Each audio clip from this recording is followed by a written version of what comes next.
retour une fois de plus sous les projecteurs sur la lucarne web TV de GabonActu.com. Nous restons focus sur les élections couplées législatives et locales de ce samedi 27 septembre. Grand angle ce jour sur les législatives communes d'Akanda, deuxième circonscription où se positionne avec vraisemblablement beaucoup d'assurance Thierry Ngia, notre invité du jour. Professionnel du droit, Thierry Ngia est avocat depuis une quinzaine d'années au barreau du Gabon. Bienvenue sous les projecteurs de GabonActu.com, Thierry Ngia. Merci beaucoup pour votre invitation, cher monsieur Bouangangoma. Première question, pourquoi quitter l'ombre et la relative discrétion des prétoires pour les lumières plutôt éblouissantes et le tumulte des plateaux de télévision et la politique? C'est en raison de mes convictions, de la force de mes convictions. De la force de mes convictions qui se fondent sur l'amour réel que j'ai pour notre pays et de l'amour réel également que j'ai pour Akanda. Le débat enfle, hein. On n'y passera pas à pieds joints puisque vous avez décliné votre amour pour Akanda, mais on sait que vous êtes plutôt originaire du Haut-Ogooué. Pourquoi jeter votre dévolu sur la deuxième circonscription d'Akanda, terroir de notre communauté? Alors je voudrais d'abord vous dire que moi je suis un nationaliste. Je suis un nationaliste convaincu. Pour moi, ce qui compte, c'est le Gabon. C'est le vert, jaune, bleu. Ce n'est pas quelques terroirs de notre pays qui en font certes la richesse, mais moi, c'est le Gabon d'abord qui compte. Et je dois dire que cette ville m'a adopté il y a un peu plus de 10 ans maintenant. Ça fait plus de 10 ans que je suis à Kandé, que j'aime cette ville jeune, parce que je dois vous rappeler qu'elle est née, cette commune, en 2013 seulement. C'est une ville qui n'a que 12 ans et qui offre des perspectives intéressantes sur la base desquelles il est possible de travailler pour Akanda et aussi pour notre pays. Alors, vous êtes en campagne depuis quelque temps. Vous voyez sillonner les coins et les moindres recoins de votre circonscription électorale depuis quelques jours. Que ressentez-vous des contacts que vous avez avec vos électeurs et les populations de votre circonscription électorale en général? C'est un moment très intéressant, exceptionnel.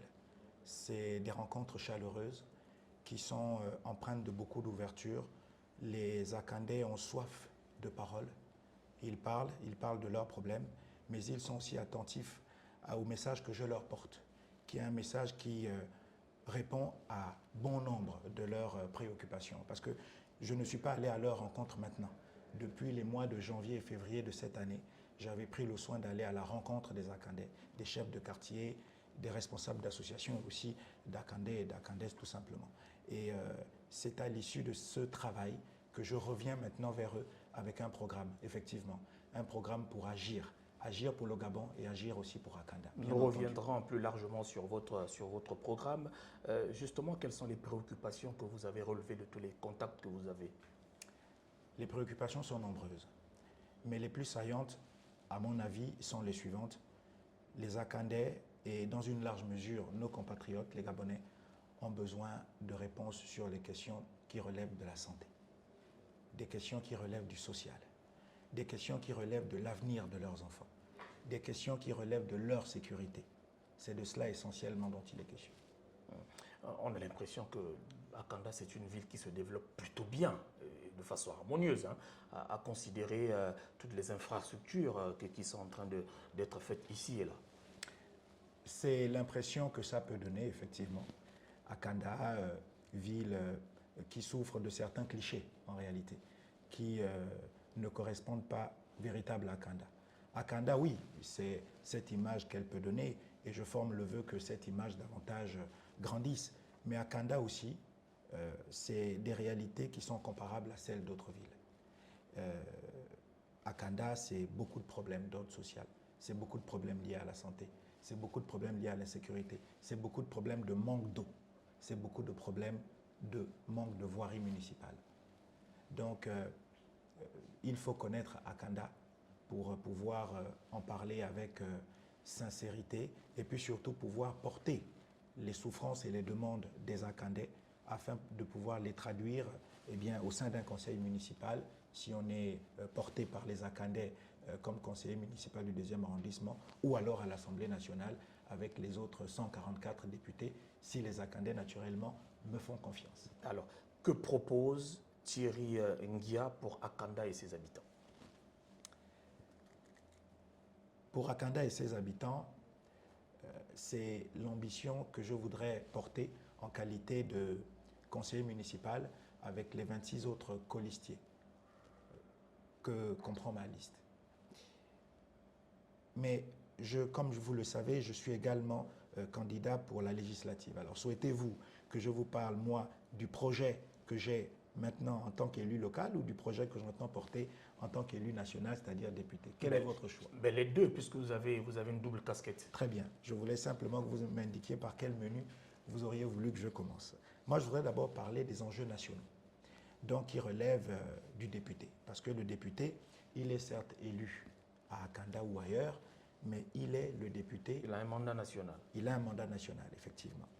Et à cet égard, les problèmes d'Akanda, c'est-à-dire les problèmes spécifiques de la localité, de cette collectivité locale, ne sont pas loin, en réalité, de ce que l'on constate au niveau national. Et à cet égard, je voudrais, sur le plan social, pouvoir militer pour l'exonération de toutes les taxes qui viennent grever le prix de l'eau et du courant pour nos compatriotes, surtout nos compatriotes les plus modestes. Parce que j'estime que ce sont des biens vitaux aujourd'hui. On ne peut pas en 2025 s'en passer, mais ils sont rendus bien plus chers qu'ils ne le devraient en raison des prélèvements obligatoires des impôts qui sont appliqués là-dessus. Or, je crois que l'État gabonais pourrait faire un effort de ce point de vue et se passer de ces impôts qui n'auraient pas en réalité une conséquence désastreuse sur le budget de l'État. C'est le plaidoyer que vous porteriez à l'Assemblée nationale? C'est le plaidoyer que j'entends porter effectivement à l'Assemblée nationale. Et aussi bien à l'Assemblée nationale qu'à travers tous les leviers qui existent. Parce que comme vous le savez, le député, son seul instrument, ce n'est pas que la loi. Il peut aussi, en tous les cas, c'est ce que j'entends faire, puisque j'ai constaté que ça n'a pas toujours été le cas pour mes électeurs, pour les Gabonais d'une façon beaucoup plus large et pour le pays. Alors sur le plan local, puisque vous conduisez aussi la liste indépendante pour l'arrondissement, le 2e arrondissement d'Akanda, oui. Sur le plan local, que proposez-vous et sur quel levier entendez-vous agir? Eh bien, c'est une situation assez compliquée, celle de ma ville, Akanda, que j'aime tant, maintenant, depuis 10 ans. J'ai un programme avec des idées sur la base desquelles j'entends agir, mais je voudrais d'abord souligner des préalables.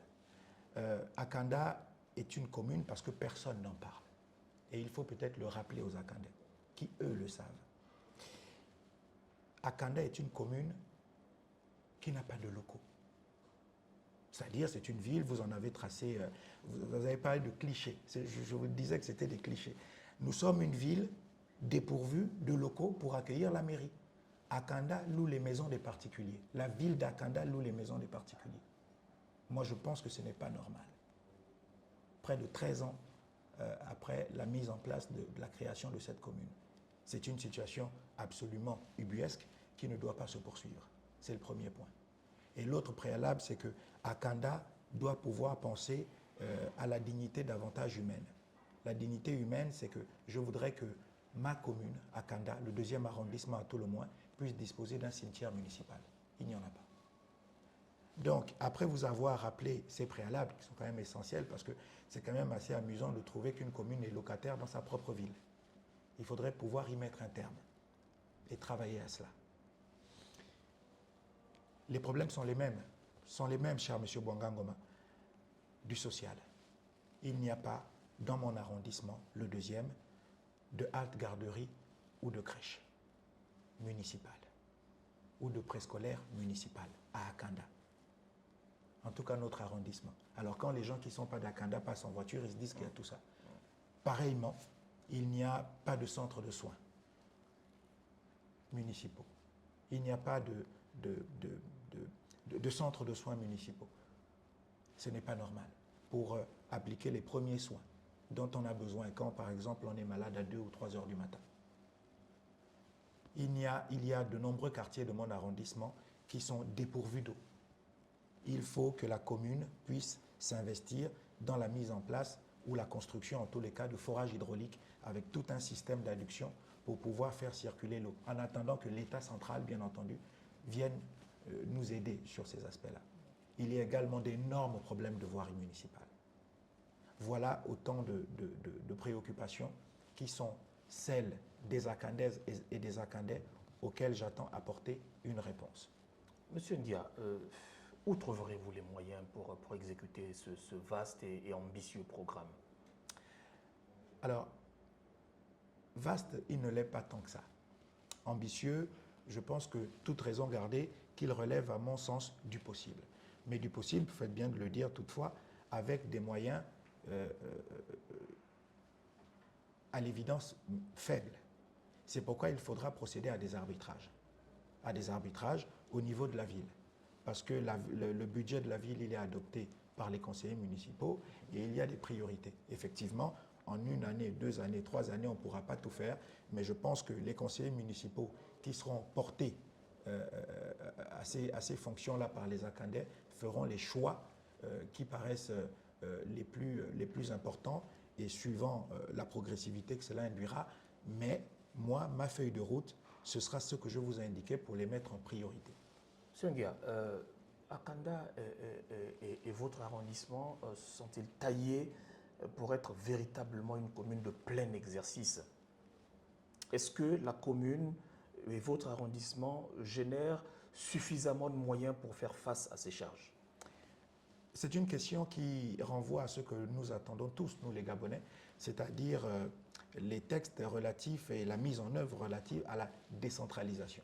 Parce que le gouvernement en a parlé, le gouvernement a promis de faire en sorte que cette décentralisation soit beaucoup plus effective. Or, si cette décentralisation est effective, elle permettra à toutes les collectivités locales du pays de se voir dotées de moyens beaucoup plus importants pour pouvoir remplir leur mission. Mais en attendant, votre question appelle aussi à l'obligation de rappeler ce qu'est Akanda et dans quelles circonstances Akanda est né. Akanda est né de la volonté de M. Ali Bongo. Ali Bongo... C'est pour ça que je posais la question de savoir si c'est une localité qui était véritablement taillée pour assumer, pour être dans le costume d'une commune de plein exercice. Alors, comme je vous le disais, cela a été une idée de M. Ali Bongo. La commune est née, qui jusqu'à présent, comme je vous l'ai dit, est locataire dans sa propre ville. C'est vous dire que cela est juste un indicateur de la façon dont travaillait M. Ali Bongo et son régime, tout dans l'empressement, rien de sérieux. Parce qu'effectivement, on aurait pu certainement penser à l'époque que plutôt que de créer une commune de plein exercice, Akanda eût été un arrondissement de Libreville, par exemple. Mais aujourd'hui, les choses sont telles qu'elles sont comme ça. Akanda existe, le bébé est là, il faut pouvoir s'en occuper. Alors, voilà. Vous avez parlé de la loi sur la décentralisation qui est certes passée par le Parlement de la transition, avec tout le jeu de transfert de compétences acté par le gouvernement. Mais il faudra attendre un certain nombre de dispositions, les textes de loi, les textes d'application. Il faudra tous ces décrets-là, tout un processus qui pourrait finalement durer le temps d'une législature, le temps d'un mandat. Comment vous y prendrez-vous justement pour tenir tous les engagements que vous prenez devant vos électeurs? Alors, le budget de la mairie se nourrit de toutes les sources que vous connaissez. À l'impossible, nul n'est tenu, certes, mais il faut de la volonté. Et jusqu'à présent, il n'y a pas eu de volonté. Vous savez, je suis frappé, moi, qu'en 2025, dans une commune comme la nôtre à Akanda, il n'y ait pas de dispensaire municipal. Il n'y ait pas de crèche, la moindre crèche, pour aider ces Akandaises-là qui en ont tellement besoin. Alors, il n'y a certes pas beaucoup de budget dont dispose la ville, mais je pense qu'avec le peu dont on dispose, on pourra faire les arbitrages qui conviennent pour pouvoir répondre, peut-être pas de façon, j'allais dire homéopathique, mais de façon en tous les cas sensible, sur les axes qui nous paraissent prioritaires. Et évidemment, nous n'avons pas le budget de Libreville, par exemple, nous ne sommes qu'à Akanda, mais avec le peu dont on disposera, il faudra qu'on l'utilise avec parcimonie. Et là, ça m'amène à vous indiquer, moi, la politique managériale au niveau de la mairie que j'entends porter, justement. C'est un point important. Allez-y. Les Akandais sont fatigués, exténués. Et avec les Akandais, la plupart des Gabonais à l'égard des collectivités locales chargées de beaucoup de choses, de constater que le plus gros du budget est toujours affecté, souvent, aux salaires, aux émoluments, aux indemnités, aux primes, parce qu'il paraît qu'il y a même des primes, des élus municipaux, des conseillers municipaux. Je ne parle pas, cher monsieur Bouanga, des employés de mairie, des agents de mairie, qui n'ont rien à voir avec cela. Je considère que... Et la portion congrue pour le budget d'investissement. Exactement. Or, quand il y a une portion congrue pour réserver ou dédiée à ce qu'une mairie est chargée de faire au quotidien, vous comprenez très bien qu'il n'en résultera rien. C'est pourquoi je m'interroge, moi. Quand on fait comme ça parce qu'on s'amuse ou on fait comme ça parce qu'on veut être sérieux avec les Akandaises et les Akandais. Or, moi, je voudrais que l'on puisse être sérieux parce que je considère que les Akandais sont des gens sérieux auxquels il faut apporter des projets sérieux, même si les moyens ne sont pas importants. Avec le peu qu'on a, je voudrais que l'on puisse inverser la tendance, c'est-à-dire beaucoup plus d'argent public de la mairie, même s'il n'y en a pas beaucoup, pour ce qu'une mairie doit faire, et puis un peu pour ce que les élus doivent percevoir. C'est pourquoi je voudrais que l'on puisse revoir à la baisse tout ce à quoi ont droit les élus. Et ce sera une preuve, effectivement, pour eux, de montrer qu'ils veulent vraiment travailler pour les Akandaises et les Akandais. Et j'ajoute, cher monsieur Bouanga Ngoma, que moi, je n'ai rien avec les gens, je n'ai rien contre les gens qui aiment l'argent. C'est normal d'aimer l'argent. Et comme je le disais dans une causerie il y a quelques jours, même l'Église aime l'argent. Simplement, quand on aime l'argent, plutôt que d'envisager de se consacrer prétendument au service des autres, de l'intérêt général, où on ne gagne pas grand-chose, où tous les jours on est embêté par tel problème ou tel autre, si on aime l'argent, il y a une solution pour cela. Il suffit d'aller travailler dans le privé. Parce que dans le privé, dans notre pays, on paye bien en général. Et si on est bien plus courageux, on peut envisager d'aller dans le monde des affaires, d'ouvrir son affaire. Et comme ça, on gagnera beaucoup d'argent. Plutôt que de prendre le peu d'argent, effectivement, dont dispose la ville, pour les consacrer à des choses qui ne sont pas si essentielles, parce que si le budget de la mairie d'Akanda du 2e existe, c'est d'abord pour travailler pour Akanda et les Akandais. En tous les cas, c'est le message que moi et le programme que moi je veux porter avec ma liste. Parlons justement affaires. Vous êtes sans ignorer que Akanda porte l'étiquette d'être le terreau de la spéculation immobilière. Avez-vous pensé à cela? C'est d'ailleurs l'une des causes qui explique peut-être la création précipitée de cette ville-là. Les intentions de M. Ali Bongo et de ses amis de l'époque portaient peut-être sur ces aspects. Les observateurs de la question pourraient nous en dire davantage. Si ma ville, en tous les cas mon arrondissement, fait l'objet de spéculations foncières, il faudrait que tout cela puisse être encadré. Je pense qu'il existe des instruments aujourd'hui, ANUTTC, ministère de l'Habitat, et aussi la ville, bien entendu, qui aura un rôle important à jouer sur ce plan-là pour essayer de réguler tout ça. Maintenant, l'attractivité d'une ville ne peut pas être l'objet d'une critique. Quand une ville est attractive et séduisante, surtout pour ceux qui peuvent y apporter de la richesse et de l'emploi, je pense que c'est une très bonne chose, à condition effectivement que cela soit fait dans l'ordre, soit encadré. C'est cela. Alors le temps joue malheureusement contre nous. Nous n'avons que 26 minutes en tout et pour tout dans cet échange. On va aller au pas de course pour boucler ces échanges. Vous êtes candidat indépendant. Vous conduisez une liste indépendante à la mairie et candidat indépendant pour les législatives. Les électeurs gabonais sont habitués à des candidats girouettes, passez-moi l'expression, qui basculent au gré des intérêts, généralement toujours du côté du pouvoir, dans le camp du pouvoir, une fois l'élection en poche. Vous voulez promettre ici à vos électeurs que vous ne le feriez pas? Vous posez là une question extrêmement importante, cher M. Bouanga Ngoma. Parce que, au-delà de ces élections, où je voudrais dire l'enjeu véritable et profond de ces élections, c'est la vitalité de notre démocratie, de la démocratie gabonaise. Nous avons l'occasion historique de pouvoir renouveler notre classe politique. Nous avons l'occasion historique de pouvoir changer les visages de nos élus, de changer la manière de faire. Et je pense que les indépendants aujourd'hui, et vous observerez combien d'indépendants il y a dans le cadre de ces élections. Une myriade. Une myriade. Parce que les Gabonaises et les Gabonais même les plus jeunes, parce qu'il faut faire confiance aux jeunes.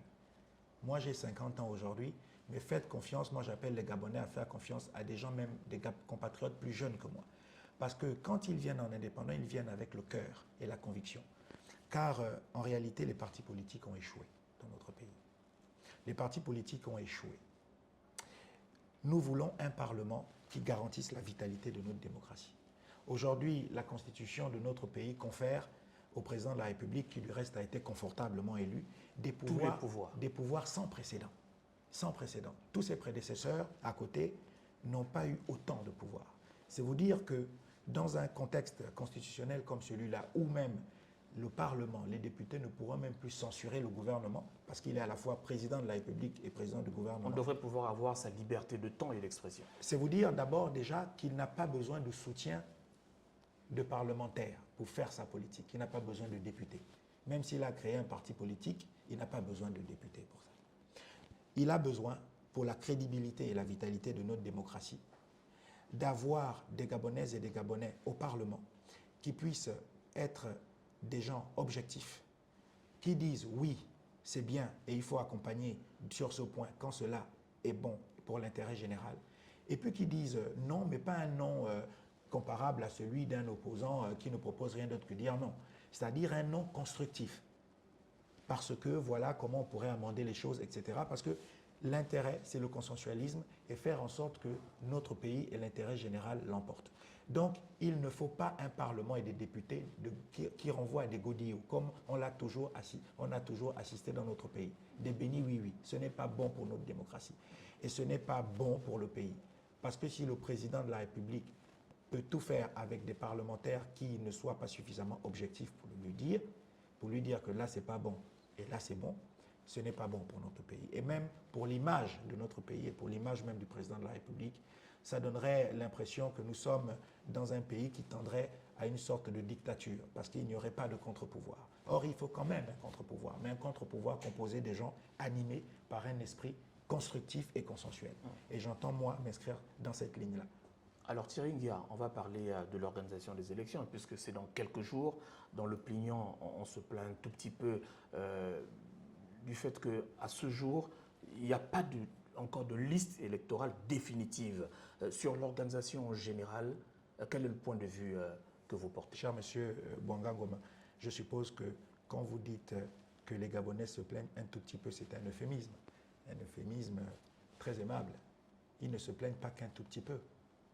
Il faut pouvoir dire les choses. Je vous en laisse la responsabilité. Eh bien, écoutez, en tant que candidat, comme plein d'autres dans notre pays, je constate, pour le regretter fortement, que ces scrutins ont été très mal organisés.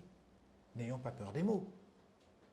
C'est bien la preuve que nous ne sommes pas, en tous les cas, disposés à faire en sorte que les élections dans notre pays puissent être organisées exclusivement par l'administration du ministère de l'Intérieur, en dépit de la bonne volonté de beaucoup de ces fonctionnaires qui y mettent du leur. Les élections ont été très mal organisées. Très mal organisées. C'est d'ailleurs pourquoi la première autorité de notre pays a, je crois, par 2 fois dû faire observer qu'il y avait tel ou tel couac. Ce n'est pas moi qui le dis, c'est tout le monde. Et c'est dommage. Voilà, nous sommes arrivés au terme de cet échange, Monsieur Thierry Nguia. Nous sommes peut-être passés pieds joints sur un aspect de problème qui vous tient particulièrement à cœur et sur lequel vous aimeriez brièvement revenir en termes de conclusion, en vous adressant aussi à vos électeurs sur cette caméra.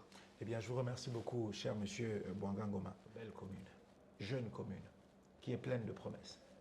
Je voudrais, si vous me faites confiance, comme conseiller municipal, avec les 26 autres membres de ma liste, pouvoir être un élu local à votre service, pour pouvoir répondre aux questions de santé, de proximité, aux questions de social, aux questions de sécurité, aux questions de bonne gestion de votre arrondissement.